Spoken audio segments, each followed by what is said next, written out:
All right, it's a beautiful morning out here. That over there is a flag. It isn't even moving. So I figured I'd take advantage and make another video today.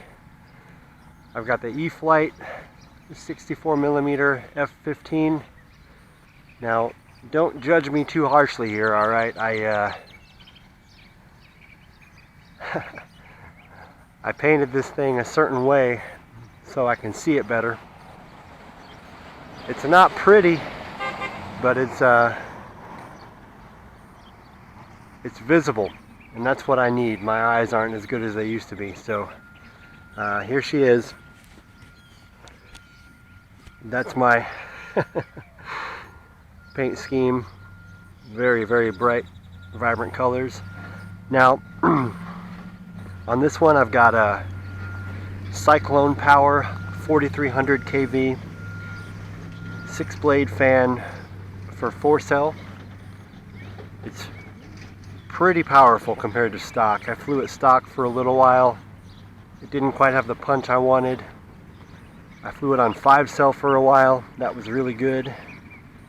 And then just because I like to try stuff out, I like to do whatever I can.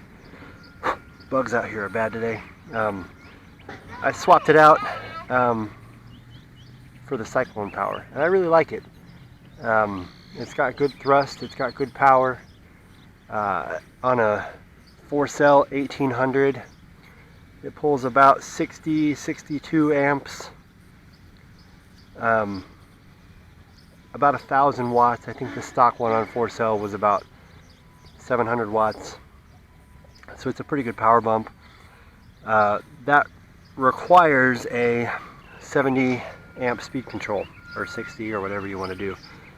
So in order to do that, I had to yank everything out of the underside. That's not really pretty either. I need to do some work on this, and I will. But these skids, I don't remember what they're from, but they're really lightweight, hard plastic. They're great for asphalt landings, and they keep the speed control off the ground when you're landing on grass. So, like I said, it ain't pretty, but it works great. So what I've done is, just like on my F16, I went ahead and isolated the ailerons and then slaved them to the elevator. So when I pull up, everything goes up. When I push down, everything goes down. Not on the ailerons, but I just wanted more responsiveness on the elevator. And it worked. It works really well. This thing is crazy agile, and I'll show you that in the flight. I can show you some of the maneuvers that I can do. And the other thing that I'm working on for this plane is an actual thrust vectoring system. With my 3D printer, I want to put over the exhaust nozzles kind of like a double wireframe sort of thing, a real flat piece that'll sit here and kind of be joined in the middle with like a clip. So as you move the rudder input, it'll move a vane that sits behind the exhaust nozzle and give it some thrust vectoring. I haven't had a lot of success with that yet, but I've had a lot of free time on the COVID lockdown to kind of improve my design. So hopefully soon I can get thrust vectoring on this. I want it on the yaw axis because there's plenty of authority on the elevator axis. But hopefully someday soon I can get that printed and printed well, so that I can mess with some thrust vectoring. So here it goes.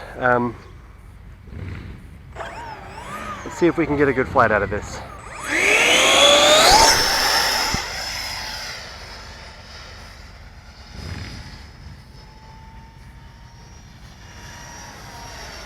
She's pretty quick, man.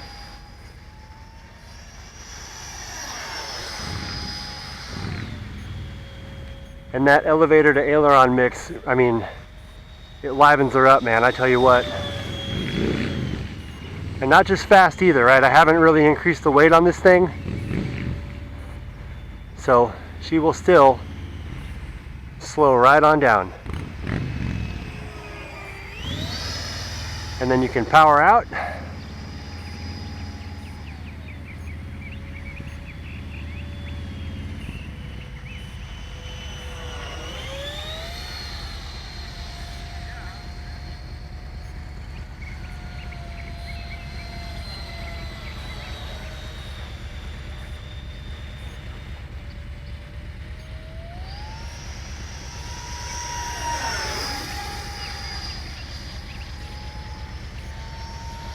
Got an audience. See, the roll rate is just fine on this thing, man.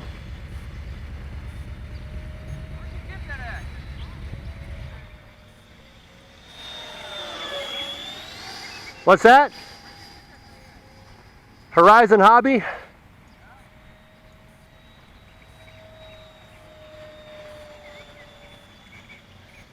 It's a great flying little plane here. Let's rip her across again.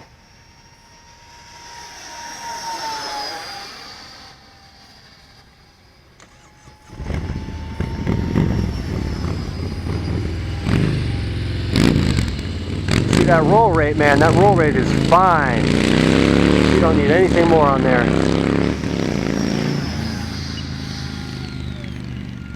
And my mix increases the pitch responsiveness by a lot, so I'm really happy with that.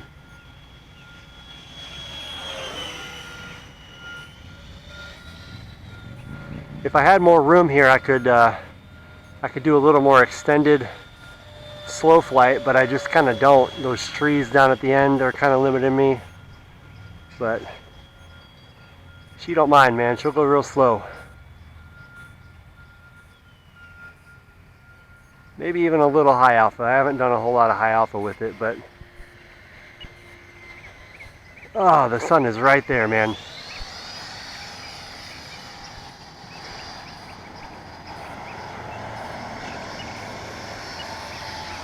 Alright, well there's the end of my flight, so I'm going to go ahead and land her.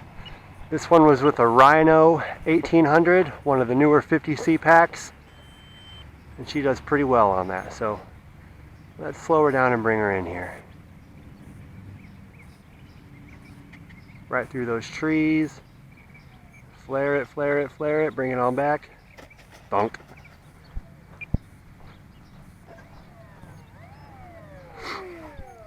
Ah, those plastic skids really help me out.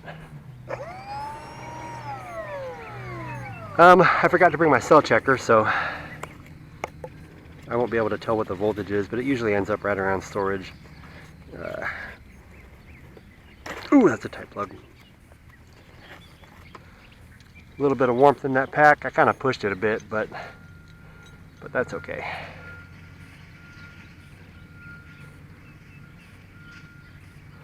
So I'm really happy with this one. I got the idea for this mix from the F15.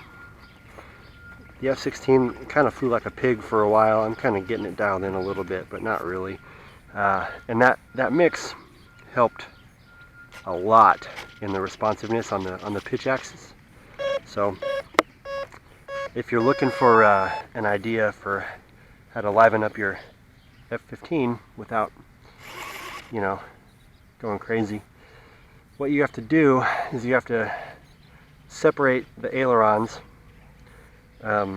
give each one its own channel on the receiver, mix them together so that when you input one, the other does the opposite, so they act like ailerons on a Y cable. And then you have to slave each individual aileron to the elevator. So I had to do an elevator to aileron, and then I had to do elevator to the other channel that I put the other aileron on, which I think was AUX 1, whichever flaps is, because this doesn't have flaps. So that aileron goes by itself on the flap channel, and I just keep it centered. And that really livened up this plane. And then one day when I get my thrust vectoring on the yaw axis done, we can have even more fun. Maybe get some, I don't know, flat spins. The only other thing that I might consider if I had a new one of these and I was going to tear it down and get those mixes done, is I might do a full Elevon programming where the elevators go with the aileron for even more roll rate. But that's really kind of the one thing that this thing doesn't need is even more roll rate. It rolls pretty fast. I've got my rates I think up at like 125. Nope. I'm at 130 for aileron. I'm at 125 for elevator. So those mixes and my increased rates, and I don't ever run Expo, so it's all 100% across the board. I like really responsive planes. So I'm going to go ahead and do another flight on this video. I swapped packs out here to a Lumineer 1800 pack.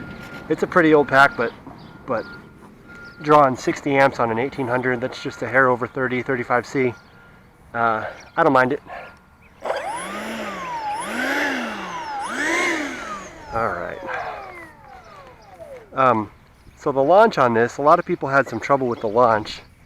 And I kind of liken it to throwing an American football. Get some of this grass out of here. And the problem is if you've ever thrown a football, what you kind of tend to do is give it that spin for a good throw, right? And that's bad, because if you do that, even with the AS3X, which I did have in this initially, I'm gonna break my nose again. The gyro couldn't quite correct that spin enough. So what would happen is I would throw it, it would go like this, and then I would struggle to react and get it level just in time for it to land. And it kind of messed with me for a little while. I had to figure out a good way to launch this thing. And the trick is, you give it power back here, full power, and you kind of swing it overhead with a loose grip. And that kind of negates your twist, and you get a nice overhand throw. I mean, I haven't launched this in a while, that's why that first one sucked so bad, but watch this one. I'll try and get it better this time. Full power back here.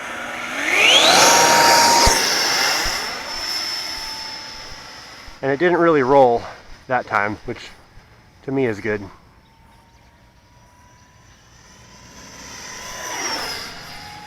Look at that turn, man. I can turn so fast.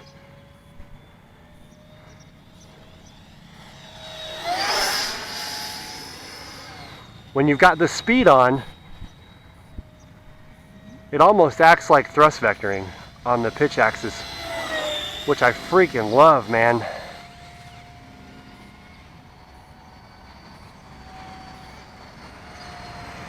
It's quiet, but it still kind of has a good whoosh.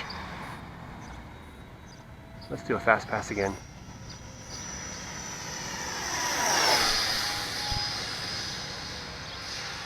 Oh, I love this plane. Ah, the bugs are bad out here today.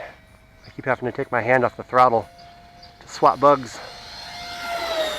Oh, that was almost a touch and go.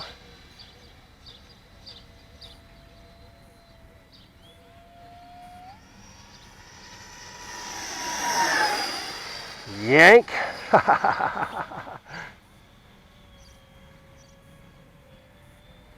This plane is so stable. Even without the AS3X, it's really, really stable.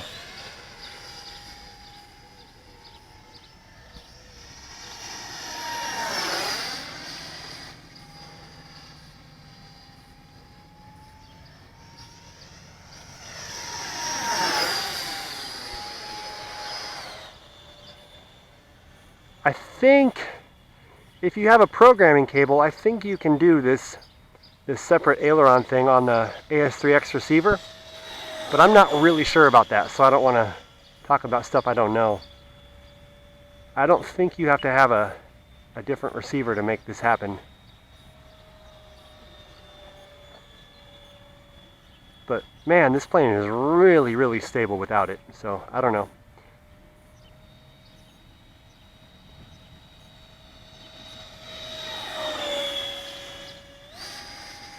Alright, I'm losing power here. I'm getting close to the end of my flight. We're going to swing around and land it.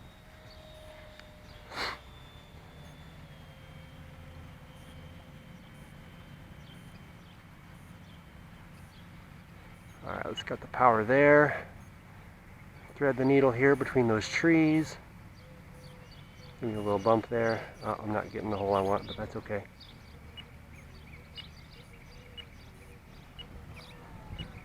Walk of shame. Look at that. Look at how much I hope that showed up on the video, how kind of nose up you can really get it.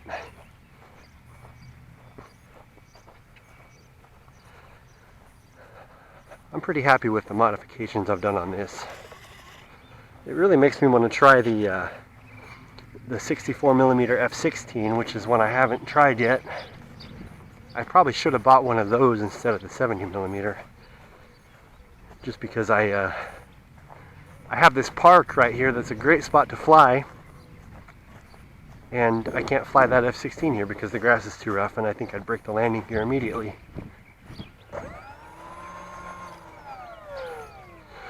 Alright, well, I'm going to go ahead and cap this video off. I'm going a little long. I've got 3 more flights, but I don't think I'll record them. Yeah, shoot any questions into the comments and I can fill you in on anything. If anybody even watches this, I don't know if that's a thing, but yeah. Happy flying.